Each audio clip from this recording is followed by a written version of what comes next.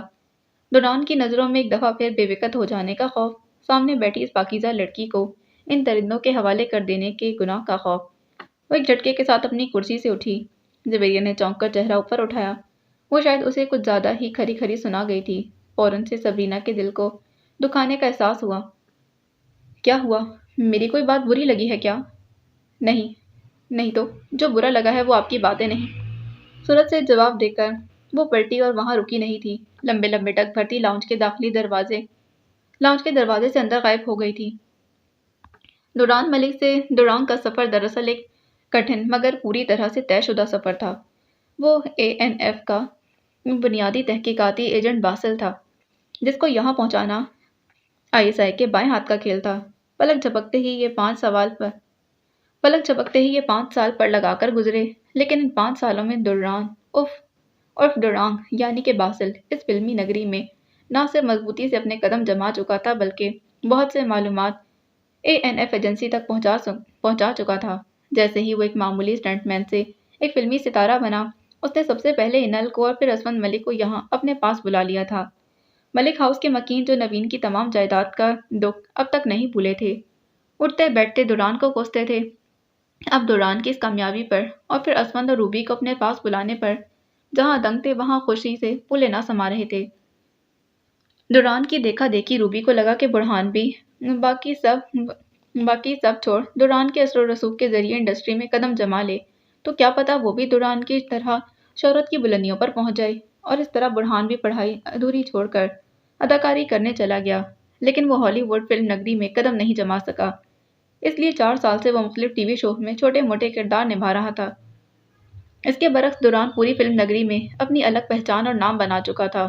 وہ اس اداکاری کی آڑ میں فلم نگری سے تعلق رکھنے والے بہت سی چھوٹی مچھلیوں کو جو اس گھناؤنے جرم میں سرگرم تھیں جلد ہی پکڑوا چکا تھا، لیکن کچھ ایسی بڑی مچھلیاں اور مگرمچھ تھے جو اب بھی پوشیدہ تھے۔ دوران یعنی بنیادی ایجنٹ باسل بن کر کوئی واحد ایجنٹ نہیں تھا، وہ ایک مکمل گروہ کی صورت میں موجود تھے جو ایک دوسرے کے کام آسان کرتے تھے۔ دوران کی طرح ہمیشہ بنیادی ایجنٹوں کو رہنماؤں کے ساتھ گروپس کی شکل میں تشکیل دیا جاتا ہے۔ یہ رہنما براہ راست کنٹرولر کو رپورٹ کر سکتے ہیں۔ یہ بنیادی ایجنٹوں میں معلومات فراہم کرتے ہیں اور مقامی موضوع کے بارے میں جاسوسی یا مہارت کے ذریعے ایک دوسرے کے ساتھ تعلق میں رہتے ہیں۔ بنیادی ایجنٹ کے راستے ہموار کرتے ہیں۔ اس کے علاوہ بنیادی گروپ میں ایگزیکٹو ایجنٹ بھی شامل ہوتے ہیں جو تخریب کاری اور قتل و غارت گری اور بوقت ضرورت نئے قابل یقین ایجنٹوں کو بھرتی کرتے رہتے ہیں۔ دوران یہاں ایک بنیادی ایجنٹ بن کر آیا تھا اور اس کے علم سے بھی زیادہ یہاں اس کے معاون ایجنٹ موجود تھے جو اس کے راستے ہموار کرنے میں مددگار ثابت ہوئے تاکہ وہ یہاں بنا کسی شک کے ہر قسم کی معلومات تک رسائی کر سکے۔ دراصل آپریشن ایجنٹوں اور ضمنی گروپ دونوں بنیادی ایجنٹوں کی حمایت کے کردار میں خفیہ ہوتے ہیں۔ وہ ISI کے خفیہ افسر ہوتے ہیں۔ یہ اضافی کاموں میں سرگرم ہوتے ہیں جیسے کہ ایجنٹ کی معلومات بروقت ایجنسی تک پہنچانا، ایجنٹ کو مختلف بات چیت کے ذرائع مہیا کرنا جیسے کہ مواصلات جس میں خفیہ ریڈیو ٹرانسمیشن، سلیپرز، کوریئرز اور محفوظ ریڈیو نشریات کے لیے مختلف مقامات کی تلاش وغیرہ جیسے کام شامل ہیں۔ اس کے علاوہ دیگر اضافی کاموں میں بھی وہ لوگ شامل ہوتے ہیں جو کور جاب والے ایجنٹوں کو قانونی حیثیت دے سکتے ہیں، اور ایسے ماہر جو دستاویزات کو جعلی بنا سکتے ہیں یا اصل ذریعے سے غیر قانونی کاپیاں حاصل کر سکتے ہیں۔ سیف ہاؤسز، سیف میل ڈراپس اور سیف ٹیلی فون دوسرے اضافی کام ہیں جو وہ لوگ بنیادی ایجنٹ کے لیے سر انجام دیتے ہیں۔ بنیادی ایجنٹ کے علاوہ ایک ایجنٹ رسائی ایجنٹ ہوتا ہے۔ انٹیلیجنس ویلیو کے مادے تک رسائی ایجنٹ کے پاس قابل ذکر رسائی نہیں ہوتی، لیکن ان لوگوں سے رابطہ ہوتا ہے جو خود ہر ضرورت کے وقت اسے رابطہ کرتے رہتے ہیں۔ ایسا شخص ایجنٹ کے لیے فوجی اڈے کے باہر حجام جتنا آسان ہو سکتا ہے، یا پھر تھنک ٹینک یا پھر علمی ماہر یعنی حکومت جو حساس مواد تک رسائی کے لیے سرکاری اہلکاروں کے ساتھ باقاعدگی سے باہر تمام معلومات پر بات چیت کرتا ہے، پیچیدہ ہو سکتا ہے۔ حساس مواد کو سنبھالنے والی نجی اور عوامی تنظیموں کے اندر انسانی وسائل کے کارکنان استقبالیہ دینے والے اور بظاہر کم سطح کے دیگر عملے حساس افراد تک رسائی کے حامل لوگوں کے بارے میں بہت کچھ جانتے ہیں۔ کچھ ملازمین جیسے محافظ اور چوکیدار جن کی باضابطہ رسائی نہیں ہے، پھر بھی وہ محفوظ کمرے اور کنٹینر تک رسائی حاصل کر سکتے ہیں۔ ایک رسائی ایجنٹ اور بنیادی ایجنٹ کے درمیان ایک دھندلا سا علاقہ ہوتا ہے جو اپنے کلیکٹر کو کسی علاقے میں بآسانی جانے دیتا ہے۔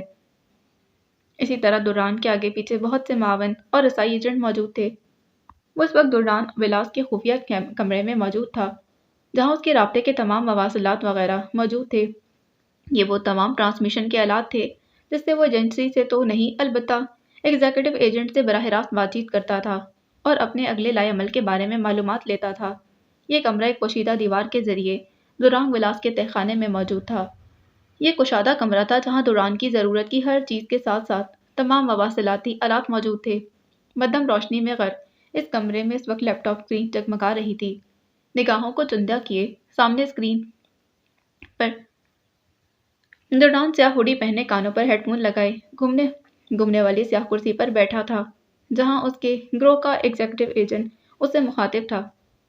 وہ کچھ اس طرح اسکرین پر موجود تھا کہ کندھوں سے اوپر اس کا چہرہ اندھیرے میں ڈوبا ہوا تھا جو دوران کو نظر نہیں آ رہا تھا۔ لسٹ میں نیا مشکوک پروڈکشن ہاؤس ایڈٹ کر دیا گیا ہے۔ اگلی پروڈکشن جس کو مشکوک پروڈکشن کی فہرست میں شامل کیا گیا ہے وہ ہاروی پروڈکشن ہے۔ سامنے بیٹھا رسائی ایجنٹ اس سے معلومات فراہم کر رہا تھا۔ چھوٹی مچھلیوں کو پکڑنے کے بعد اب ہاتھ بڑی مچھلیوں پر ڈالا جا رہا تھا جس میں لسٹ میں سب سے اوپر نام ہاروی پروڈکشن کا تھا۔ ہاروی پروڈکشن ہالی ووڈ کی نامی گرامی پروڈکشن تھی، لیکن وہ اس وقت شک کی فہرست میں سب سے اوپر اور سرخ نشان کی حامل پروڈکشن تھی۔ یس سر۔ دوران نے اس بات میں سر کو جنبش دی اور دھیمی آواز میں حامی بھری۔ اگرچہ وہ اس وقت کمرے میں موجود تھا، وہ مکمل طور پر ساؤنڈ پروف تھا، لیکن ان لوگوں کو ٹریننگ میں آواز کو حد درجہ دھیما رکھ کر ایک خاصے درجے پر گفتگو کی مشق کروائی گئی تھی، اسی لیے اس وقت ان دونوں کی گفتگو کی پچ بھی وہی تھی۔ دوران بھرپور توجہ سے ایگزیکٹو ایجنٹ کی بات سن رہا تھا۔ یہ پروڈکشن اپنے نئے میگا پروجیکٹ کے لیے شوٹنگ کا کچھ حصہ کسی غیر ملک میں سر انجام دینے جا رہے ہیں۔ ملک کا نام تو ابھی معلوم نہیں ہوا، البتہ بہت جلد یہ تمہیں اس میگا پروجیکٹ میں سائن کی پیشکش کرنے آئیں گے۔ مجھے کیا کرنا ہوگا سر؟ Accept it. یس سر۔ ڈوران نے لب بھینچے اور سرس بات میں ہلایا۔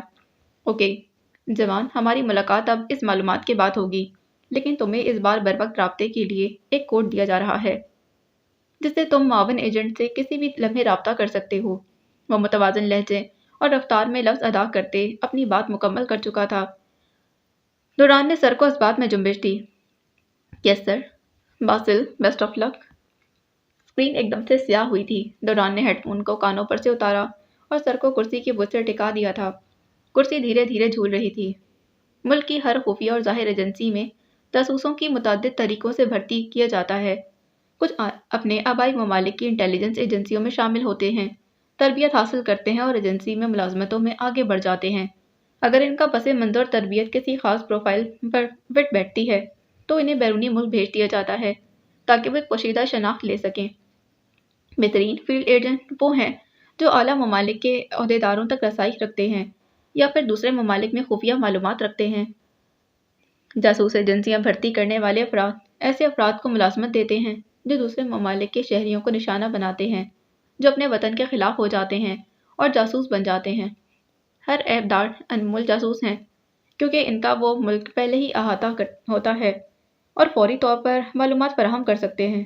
ہر ملک میں بہت سے عوامل ایسے ہوتے ہیں جو کسی کو ایپ دار شہری بننے اور جاسوس بننے کا سبب بن سکتے ہیں۔ یہاں بھی زک نامی ایجنٹ ISI کا ایپ دار انمول ایجنٹ تھا۔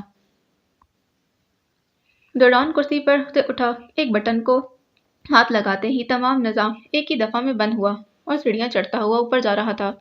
پھر ایک دروازے پر پہنچتے ہی اس نے خفیہ لاک پر لگے چند ٹچ بٹن دبا دیے تھے۔ مونٹیج میں روشنیوں کی چمک اور موسیقی کے جل ترنگ کے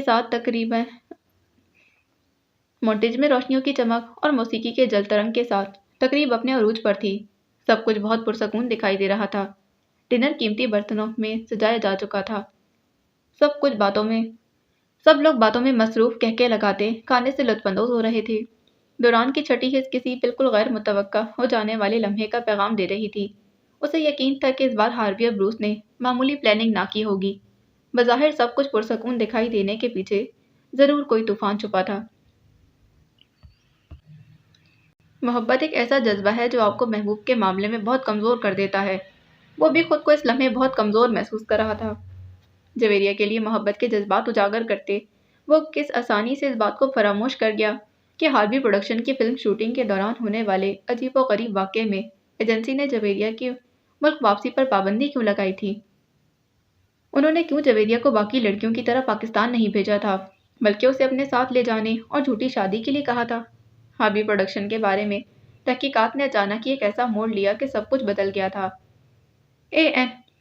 ANF کو فوری ISI کی کرائم ایجنسی سے رابطہ کرنا پڑا تھا۔ انہوں نے پورے پاکستان میں آپریشن کیے اور چائنا سے بھی کئی لڑکیاں بازیاب کروائی تھیں۔ جویریہ کو ڈوران کے گھر میں مکمل سیکیورٹی فراہم کی گئی کیونکہ ہاروی پروڈکشن پر شک ابھی بھی مکمل طور پر ختم نہیں ہوا تھا، لیکن ان کے متعلق کسی بھی قسم کی قابل قدر معلومات نہ ملنے پر ایجنسی نے خاموشی اختیار کی۔ ایجنسی کی طرف سے ایک دم خاموشی پر ڈوران یہ سمجھا تھا کہ شاید ہاروی پروڈکشن منشیات فروشی کے شک سے نکل چکا ہے۔ اسی دوران جویریہ سے محبت ہو جانا ایک بالکل بے اختیار عمل تھا۔ وہ بہت خوش تھا۔ جویریہ اس کی زندگی میں آ جانے والی ایک انوکھی خوشی تھی، لیکن چند دن پہلے ایک ساتھ اس کے سر پر 2 دھماکے ہوئے تھے اور سب خواب سجنے سے پہلے ہی چکناچور ہو گئے۔ جہاں سبرینا نے اسے ہاروی پروڈکشن کے برہان کے ساتھ مل کر بنائے گئے منصوبے سے آگاہ کیا تھا، وہیں ایجنسی کی طرف سے بھی پھر سے آپریشن کی تیاری کا حکم جاری ہوا۔ وہ حکم نہیں تھا، ڈوران کے لیے ایک روح پرور خبر تھی۔ ANF کی ہاروی پروڈکشن کے خلاف چل رہی دوسری ٹیم کی مخبری مکمل ہونے کے بعد یہ بات سامنے آ چکی تھی کہ ہاروی پروڈکشن بہت بڑے پیمانے پر چائنا اور دوسرے ممالک سے نہ صرف منشیات اسمگل کرتا ہے بلکہ اس کے ساتھ غیر قانونی طور پر عورتوں کو اور جسم کے اعضاء کو بھی اسمگل کر رہا ہے۔ اس ساری معلومات نے اس بات نے دہلا کر رکھ دیا کہ انہیں عورتوں کے جسم کے اندر رکھ کر وہ منشیات کو بھی ایک جگہ سے دوسری جگہ اسمگل کرتے ہیں۔ بین الاقوامی سطح پر منشیات کی اس طرح کی اسمگلنگ کو ملچر کہا جاتا ہے۔ منشیات کے انفرادی پیکٹ عام طور پر کوکین یا ہیروئن پہلے واٹر پروف مواد میں لپیٹے جاتے ہیں، جیسے لیٹکس دستانے کی انگلیاں یا کنڈوم، اور پھر ان کو نگل لیا جاتا ہے، اور اس طرح کی جسمانی پیکنگ کو پوری دنیا کے متعدد بڑے شہروں میں منشیات کی بین الاقوامی اسمگلنگ کے ایک اہم وسیلے کے طور پر استعمال کر رہے ہیں۔ غیر قانونی منشیات کی نقل و حمل کے معاملے میں نگل جانے کے عمل کے علاوہ وہ لوگ چھوٹے پیمانے پر چلنے والے آپریشن کے ذریعے بھی زیادہ عمر کی اور جسمانی حسن سے بیکار ہو جانے والی عورتوں کے جسم میں منشیات کے پیکٹ رکھ کر ان کو اسمگل کر رہے تھے، جس میں ایک کوریئر ایک ٹکڑا یا بہت چھوٹی مقدار کو وہ ایک عورت کے ذریعے ایک جگہ سے دوسری جگہ لے جا سکتے تھے۔ ان کے اسمگلنگ کے اس طریقے کو وہ لوگ آن ٹرینڈ کے نام سے پکارتے تھے، جس میں وہ تیز منشیات کو کم مقدار میں ایک جگہ سے دوسری جگہ اسمگل کرنے میں کامیاب تھے۔ یہ سب معلومات نے ایک دن میں اس کے سارے خواب نوچ لیے تھے۔ ANF جو اب جویریہ کو اپنے مشن کے لیے ایک انجام مہرے کے طور پر استعمال کر رہے تھے، اس خفیہ طور پر تباہی مچا دینے والی جڑ تک پہنچنا چاہتی۔ منشیات فروشی جسم کے اعضاء کی فروخت اور تھی، وہ خفیہ جڑ ایک تیر سے دو شکار کر رہی تھی۔ جسم فروشی جسموں کے اندر رکھ کر منشیات فروشی۔ ANF نے اب نہ صرف یہ معاملہ تحقیق تک چھوڑا تھا، بلکہ وہ ان کے گریبانوں تک پہنچنا چاہتے تھے۔ دوران کی بہت بحث کے باوجود وہ کسی بھی اور نتیجے پر نہیں پہنچ رہے تھے۔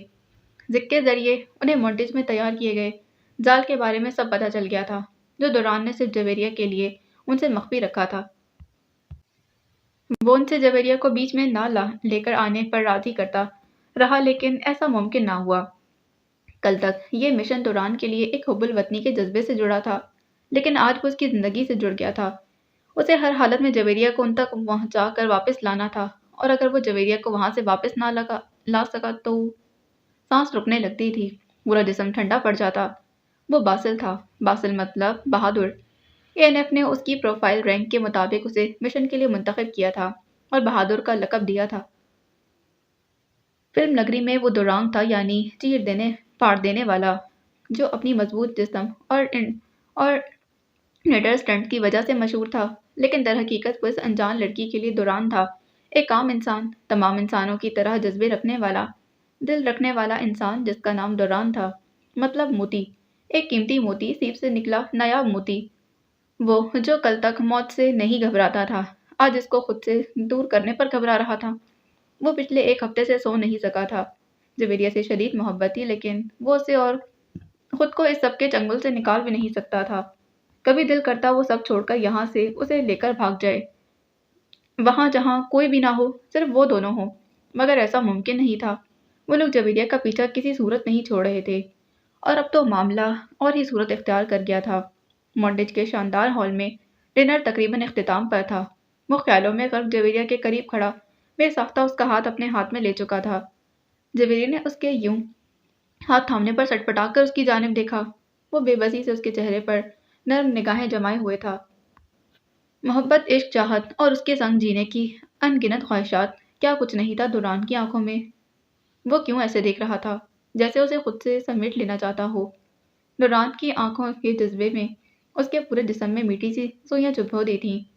دوران نے بمشکل کچھ کہنے کو لب کھولے کہ اچانک اٹھنے والے شور پر سب چونک گئے تھے۔ بیک سٹیج آگ لگ گئی ہے، مہربانی سے سب لوگ ہال سے نکل جائیں فوراً۔